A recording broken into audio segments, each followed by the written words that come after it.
നമസ്കാരം, ഞാൻ സന്തോഷ് അമ്പലത്ര.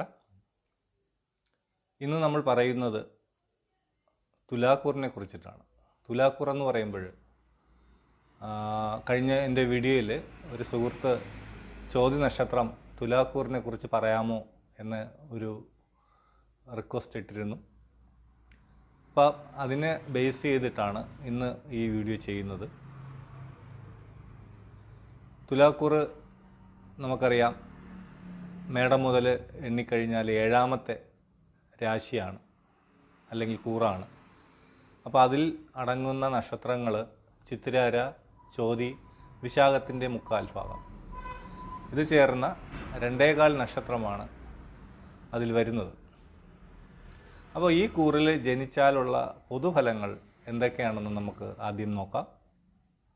അപ്പം ശാസ്ത്രം അല്ലെങ്കിൽ ആചാര്യൻ പറയുന്നു, ഈ കൂറിൽ ജനിച്ചവർ ദേവ ബ്രാഹ്മണ സാധു പൂജനരഥ പ്രാജ്ഞ ശുചി ശ്രീജിത പ്രാംശു സുനാസിക കൃഷ ചലത്ഗാത്രോ അടനോ അർത്ഥാന്വിത ഹീനാംഗക ക്രയവിക്രേഷു കുശലോ ദേവദിനാമസ്സരു ബന്ധൂനാം ഉപകാരകൃത് വിരൂക്ഷിത രക്തക്ഷതേ സപ്തമേ.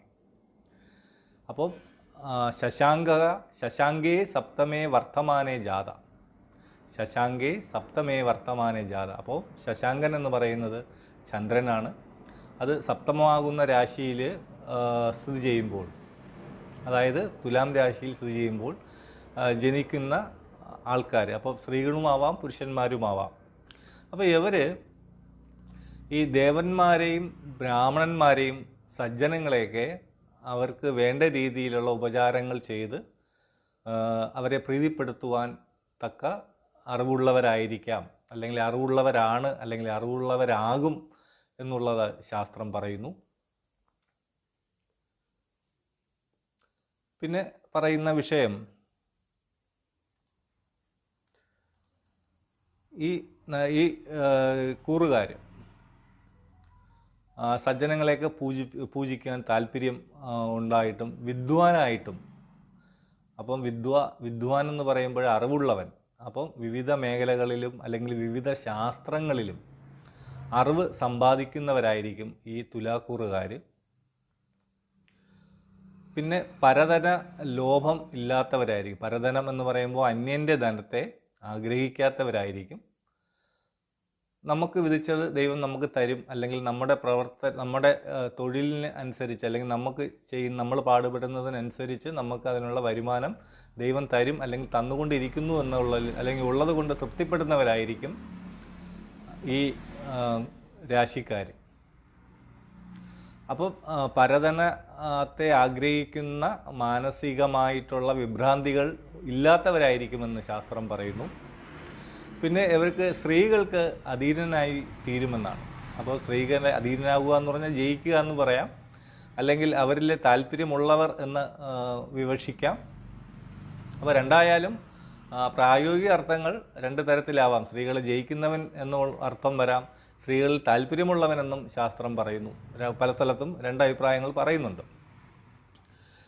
അപ്പോൾ ദീർഘശരീരത്തോട് കൂടിയവരായിരിക്കും. അപ്പോൾ ഇവർ നമ്മൾ 100 പേരെ എടുക്കുകയാണെങ്കിൽ, ഈ കൂറുകാർ 100 പേരെ എടുക്കുകയാണെങ്കിൽ ഇവർക്ക് ഒരു 90% ആൾക്കാരും പൊക്കമുള്ളവരായിരിക്കും, ദീർഘശരീരികളായിരിക്കും എന്നാണ്. അപ്പോൾ ദീർഘശരീരം ഉണ്ടാവാനുള്ള സാധ്യത കൂടുതലാണ്. അല്ലെങ്കിൽ പൊക്കമുണ്ടായിട്ട് വണ്ണവും ഉണ്ടാവാം, അല്ലെങ്കിൽ മെലിഞ്ഞിരിക്കാം.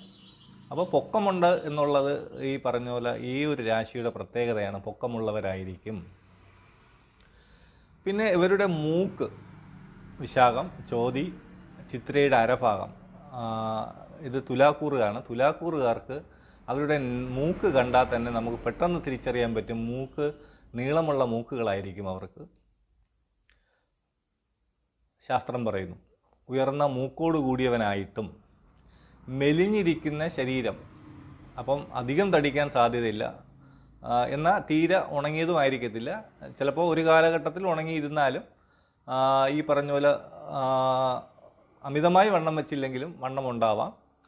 പൊതുവെ ഈ പറഞ്ഞ പോലെ മെലിഞ്ഞ ശരീരപ്രകൃതിയാണ് ഈ രാശിക്കാർക്ക് കൂടുതലായിട്ട് കാണുന്നത്.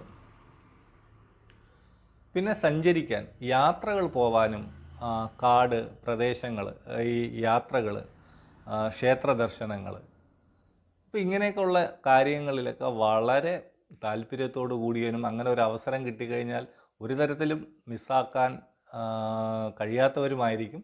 അങ്ങനെ ഏതെങ്കിലും യാത്രകൾ മിസ്സായി പോയാൽ വളരെ വിഷമം അതിലുണ്ടാവും. അത് ചെറിയ യാത്രയായാലും വലിയ യാത്രയായാലും യാത്രകൾ എപ്പോഴും ഇഷ്ടപ്പെടുന്ന രാശിക്കാരാണിത്. പിന്നെ ഈ പറഞ്ഞ പോലെ ധനസമ്പാദന യോഗമുള്ളവരാണ്, ധനങ്ങൾ വന്നു ചേരുന്നവരാണ്. പിന്നെ അംഗവൈകല്യം പറയുന്നുണ്ട്. അംഗവൈകല്യം ഈ രാശിക്കാർക്ക് പറയുന്നുണ്ട്. ഹീനാംഗക എന്ന് പറയുന്ന ഒരു വിഷയം പറയുന്നുണ്ട്. അപ്പോൾ അംഗവൈകല്യം പറയുന്ന വിഷയം എന്ന് പറയുന്നത് ഏതെങ്കിലും അംഗത്തിന് ഈ പറഞ്ഞ പോലെ ഏതെങ്കിലും ജന്മനാ തന്നെ ചിലപ്പം ചെറിയ പ്രയാസങ്ങളുള്ളവരാവാം. അല്ലെങ്കിൽ തന്നെ ഭാവിയിൽ ഇവർക്ക് ഏതെങ്കിലും വിരലുകളോ അല്ലെങ്കിൽ കയ്യോ കാലോ ഒക്കെ പ്രശ്നങ്ങൾ വരാം. അല്ലെങ്കിൽ ഒരു സർജറിയൊക്കെ നടന്നിട്ട് ഈ പറഞ്ഞ പോലെ ഒരു നമ്മുടെ ശരീരത്തിൽ നിന്ന് എന്തെങ്കിലുമൊക്കെ നഷ്ടപ്പെടുവാനുള്ള സാധ്യതയുണ്ട്. അപ്പോൾ ഹീനാംഗക എന്ന് പറയുമ്പോൾ നമ്മൾ അക്ഷരാർത്ഥത്തിൽ തന്നെ എടുക്കണമെന്നില്ല. പക്ഷേ എന്നിരുന്നാലും ഇതുപോലെ ചെറിയ എന്തെങ്കിലും ഒരു പ്രയാസങ്ങളില്ലാത്ത ആരും ഉണ്ടാവില്ല. അല്ലെങ്കിൽ ജീവിതത്തിൻ്റെ പല ഘട്ടങ്ങളിലായിട്ട് ഇങ്ങനെ വന്നാലും മതി. അപ്പോൾ ചിലപ്പം തുടക്കത്തിൽ തന്നെ ഉണ്ടാവണമെന്നില്ല. ഈ പറഞ്ഞ പോലെ 40, 50, 60 വയസ്സിലൊക്കെ വന്നാലും മതി. അപ്പോൾ ഏതെങ്കിലും ഒരു അവയവത്തിന് ചെറിയ പ്രയാസം വരെ അല്ലെങ്കിൽ നല്ലൊരു സർജറി, നല്ല സർജറി തന്നെ അല്ലെങ്കിൽ ഒരു മേജർ സർജറി തന്നെ അവരെ ജീവിതത്തിൽ അഭിമുഖീകരിക്കേണ്ടി വരുവാനുള്ള സാധ്യത ഈ രാശിക്കാർക്കുണ്ട്. പിന്നെ ക്രയവിക്രയങ്ങളിൽ സാമർഥ്യത്തോടു കൂടിയവരായിരിക്കും. ക്രയവിക്രയങ്ങൾ എന്ന് പറയുമ്പോൾ കൊടുക്കൽ വാങ്ങലുകൾ. അപ്പോൾ കാശ് കൊടുത്തൊരു വസ്തു വാങ്ങുക, നല്ല വിലയ്ക്ക് മറിച്ച് വിൽക്കുക. അപ്പോൾ അങ്ങനെയൊക്കെ വരുന്ന ക്രയവിക്രയങ്ങളിൽ ഈ രാശിക്കാർ സാമർഥ്യമുള്ളവരും സത്യസന്ധതയും പുലർത്തുന്നവരായിരിക്കും എന്ന് ശാസ്ത്രം പറയുന്നു. പിന്നെ ദേവസംബന്ധിയായിട്ടുള്ള ഒരു കർമ്മം നിമിത്തം ഉണ്ടായ ഒരു പേര് ഇവർക്കുണ്ടാവാം. ഈശ്വര നാമത്തോടുകൂടി ചേർന്നതോ ഈശ്വര സംബന്ധമായ ഒരു കർമ്മം അനുഷ്ഠിക്കുന്നത് കൊണ്ടോ അല്ലെങ്കിൽ 2 പേരുകൾ, വിളിപ്പേരും എഴുത്തുകുത്ത് പേരും ചിലപ്പം രണ്ടാവാം. അപ്പം ദിനാമം എന്ന് പറയുന്ന ഒരു വിഷയമുണ്ട്. അത് ചിലപ്പോൾ ജീവിതത്തിൻ്റെ ഒരു മധ്യഘട്ടത്തിൽ വെച്ചൊക്കെ ആയിരിക്കും ചിലപ്പോൾ വന്നു ചേരുന്നത്. അല്ലെങ്കിൽ തുടക്കത്തിൽ തന്നെ 2 പേരോട് വരാം. ചെല്ലപ്പേരും വിളിപ്പേരെന്നൊക്കെ നമ്മൾ പറയുന്നത് പോലെ 2 പേരിലൊക്കെ ഈ കൂറുകാരെ അറിയപ്പെടാനുള്ള സാധ്യത ശാസ്ത്രം പറയുന്നു.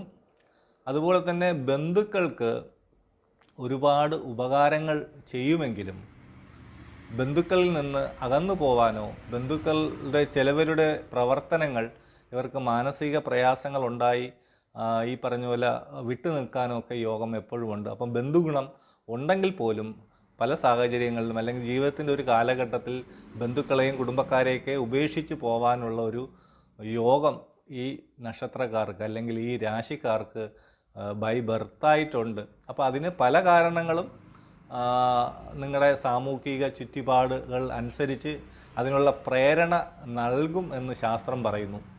അത് ജീവിതത്തിൻ്റെ പകുതി വെച്ചിട്ടൊക്കെ ആവാം അങ്ങനെ ഒരു സാധ്യത വരുന്നത്. അപ്പോൾ അത് ജാതകത്തിലെ അല്ലെങ്കിൽ ഈ രാശിയുടെ ജന്മരഹസ്യമാണ്.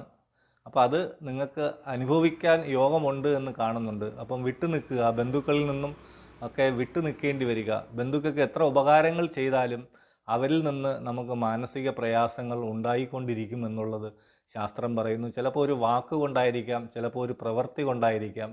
അത് നിങ്ങൾ അനുഭവിക്കാനുള്ള യോഗം തീർച്ചയായിട്ടും നിങ്ങളുടെ ജാതകത്തിൽ അല്ലെങ്കിൽ ഈ നക്ഷത്ര പ്രകാരം നമുക്ക് വന്നു ചേരാനുള്ള യോഗമുണ്ട്.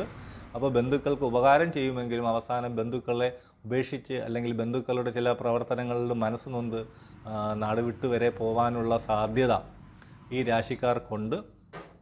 അപ്പോൾ അത് ഈ പറഞ്ഞ പോലെ ഒന്ന് ശ്രദ്ധിക്കുന്നത് നന്നായിരിക്കും. അപ്പോൾ പൊതുവെ ഒരു ഈശ്വരാനുഗ്രഹമുള്ള ഇത് രാശിയാണ് തുലാക്കൂറ്. നമ്മൾ ഒരുപാട് നല്ല കാര്യങ്ങളൊക്കെ ചെയ്യാൻ ജീവിതത്തിൽ ഒരുപാട് അവസരങ്ങൾ ദൈവം തരും. അപ്പോൾ അതൊക്കെ ക്രിയാത്മകമായി നമ്മുടെ ജീവിത പദത്തിൽ കൊണ്ടുവരുവാൻ ഓരോരുത്തരും ശ്രദ്ധിക്കണം. സത്യത്തെ മുറുകെ പിടിക്കാൻ പരമാവധി ശ്രമിക്കുന്ന രാശിക്കാരാണിത്. നല്ലൊരു രാശിയാണ്. ഈശ്വരൻ ദേവൻ അല്ലെങ്കിൽ ഈ പറഞ്ഞ പോലെ ദേവഹിതമൊക്കെ അറിയാൻ പറ്റുന്ന ഒരു രാശിയാണ്. ഇനി മറ്റൊരു രാശിയുമായിട്ട് കാണുന്നത് വരെ, അല്ലെങ്കിൽ നിങ്ങൾ കമൻറ്റ് ബോക്സിൽ നിങ്ങളുടെ രാശി ഏതാണെന്ന് കമൻറ്റ് ചെയ്ത് കഴിഞ്ഞാൽ അത് നമുക്ക് അടുത്ത വീഡിയോയിൽ ഉൾപ്പെടുത്താൻ പറ്റും. അത് കാണുന്നവർ നിങ്ങളുടെ നക്ഷത്രമോ രാശിയോ ഒക്കെ പറഞ്ഞു കഴിഞ്ഞാൽ നമുക്ക് ആ വീഡിയോ ചെയ്യാം. ഇനി മറ്റൊരു വീഡിയോയിൽ കാണുന്നവരെ നന്ദി, നമസ്കാരം. എൻ്റെ ഈ വീഡിയോ നിങ്ങൾ ആദ്യമായിട്ടാണ് കാണുന്നതെങ്കിൽ ഒന്ന് ചാനൽ സബ്സ്ക്രൈബ് ചെയ്യുക. തുടർന്ന് വരുന്ന ബെല്ലൈക്കൻ കൂടെ ഒന്ന് എനാബിൾ ചെയ്ത് കഴിഞ്ഞാൽ ഞാൻ പോസ്റ്റ് ചെയ്യുന്ന എല്ലാ വീഡിയോകളും തുടക്കത്തിൽ തന്നെ നോട്ടിഫിക്കേഷനായിട്ട് ലഭിക്കാൻ സഹായിക്കും. അപ്പോൾ ഈ വീഡിയോകളൊക്കെ തുടക്കത്തിൽ തന്നെ നിങ്ങൾക്ക് മെസ്സേജായിട്ട് വരാം.